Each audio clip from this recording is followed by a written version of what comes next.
खुदावंद खुदावंद खुदाए रहीम मेहरबान। हमारे लिए आज की पहली तलावत खरूज की किताब 34वां बाब 4 से 6, 8वीं और 9वीं आयात मुकद्दसा।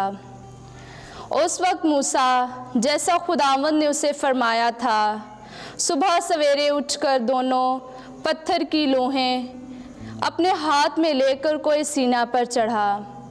तब खुदावंद बादल में से नीचे उतरा तो मूसा उसके पास वहाँ खड़ा हुआ और उसने नाम से पुकारा खुदावंद, और खुदावंद उसके आगे से गुजरा।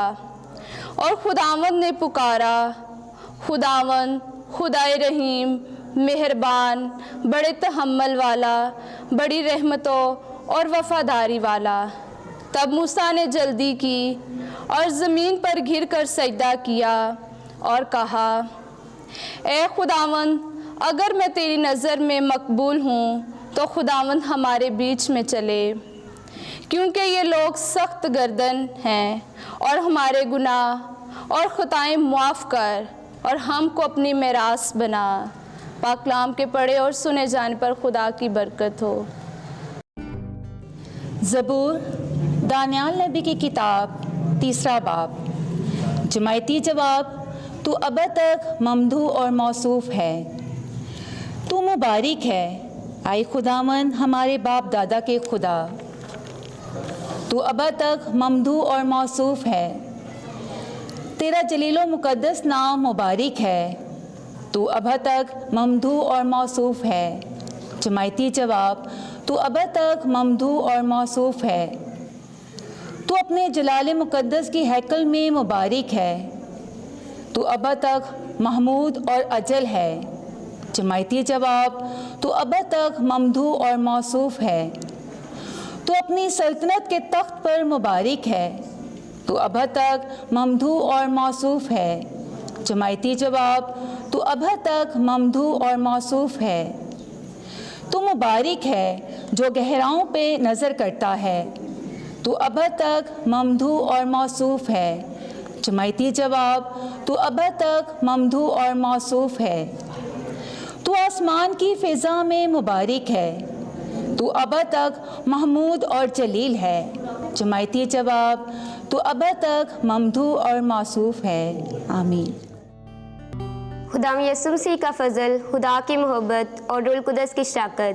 आज की दूसरी तिलावत मुक़द्दस पौलुस रसूल का खत कुरिन्थियों के नाम 13वां बाब 11वीं से 13वीं आयत मुकद्दसा। ए भाइयों, खुश रहो, कामिल बनो, तसल्ली पाओ, एक दिल रहो, मेल मिलाप रहो, तो मोहब्बत और सलामती का खुदा तुम्हारे साथ होगा। तुम आपस में पाक बोसा लेकर सलाम करो। तमाम मुक़द्दसीन तुम्हें सलाम कहते हैं। खुदा यसुम मसीह का फ़ज़ल और खुदा की मोहब्बत और रूहुल कुद्दस की शराकत तुम सब के साथ हो। पाक कलाम पे पढ़े और सुने जाने पर खुदावंद की बरकत हो। खुदावंद आपके साथ हो।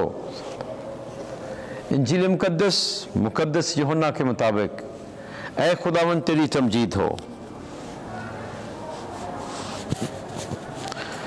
3 बाब 16वीं आयत से 18वीं आयत तक। खुदा ने अपने बेटे को भेजा कि दुनिया उसके वसीले से निजात पाए। एक दिन यीशु ने निकोदेमुस से कहा, खुदा ने दुनिया को ऐसा प्यार किया कि उसने अपना इकलौता बेटा बख्श दिया, ताकि जो कोई उस पर ईमान लाए हलाक ना हो, बल्कि हमेशा की जिंदगी पाए। क्योंकि खुदा ने बेटे को दुनिया में इसलिए नहीं भेजा कि दुनिया पर फतवा दे, बल्कि इसलिए कि दुनिया उसके वसीले से निजात पाए।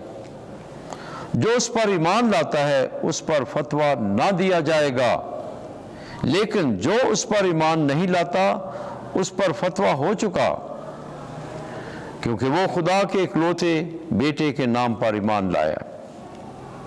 इंजील मुक़द्दस के वसीले से हमारे गुनाह मुआफ़ किए जाएं। ऐ मसीह तेरी सताइश हो।